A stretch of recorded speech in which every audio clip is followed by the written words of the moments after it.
Please subscribe my channel. I didn't find out the way people expect. There was no lipstick on a collar, no late-night confession, no dramatic phone call. It happened quietly, the same way most real betrayals do, hidden inside normal days that look harmless from the outside. My wife and I had been married for 11 years. Not perfect years. Real ones. Work, bills, routines. I never believed marriage was supposed to feel like a movie. I believed in showing up, being steady, keeping promises even when life got dull. I thought that was love. Or at least the grown-up version of it. Somewhere along the way she stopped reaching for me. At first I told myself it was stress. Then I told myself it was temporary. When weeks turned into months, I told myself patience was a virtue. I cooked more. Listened more. Tried not to complain.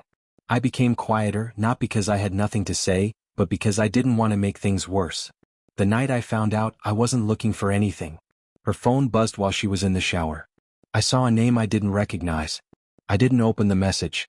I didn't need to. The preview was enough. Familiar words. Casual intimacy. The kind that doesn't belong to strangers. I sat there longer than I should have, staring at the screen, feeling something in me settle instead of explode. No shaking. No rage. Just clarity. It was like the last piece slid into place and suddenly everything made sense. The distance, the indifference, the way she spoke to me like I was part of the furniture. When she came out, I didn't ask questions. I didn't accuse her. I looked at her and realized I already had my answers. Whatever explanation she might offer wouldn't change what I felt in that moment. Respect doesn't disappear overnight. It erodes. And once it's gone, words don't bring it back. I packed a bag that same night. Only what I needed. Clothes. Documents. Nothing sentimental. She asked where I was going. I told her I needed space. She said we should talk. I said there was nothing left to say. I didn't yell. I didn't cry. I didn't tell her she ruined my life. I walked out the door like someone closing a chapter he had already finished reading. Silence wasn't punishment. It was self-respect. For weeks I heard nothing. No apologies.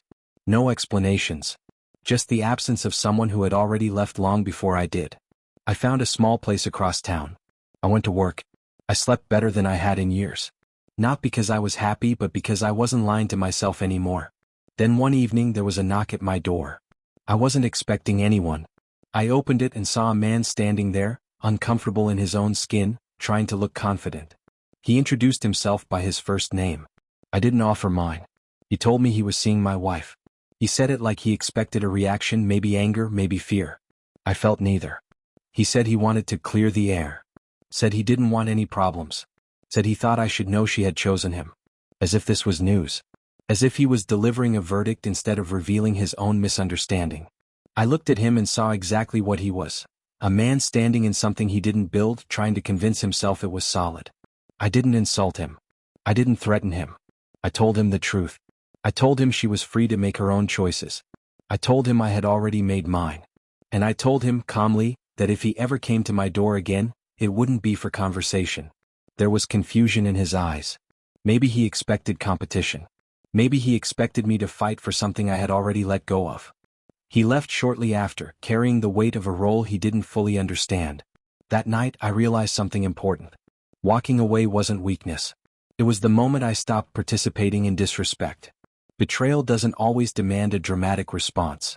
Sometimes the strongest move is refusing to engage at all. I didn't win her back. I didn't try. I didn't need closure from someone who couldn't offer honesty. The silence wasn't empty. It was peaceful. And for the first time in a long time, it belonged to me.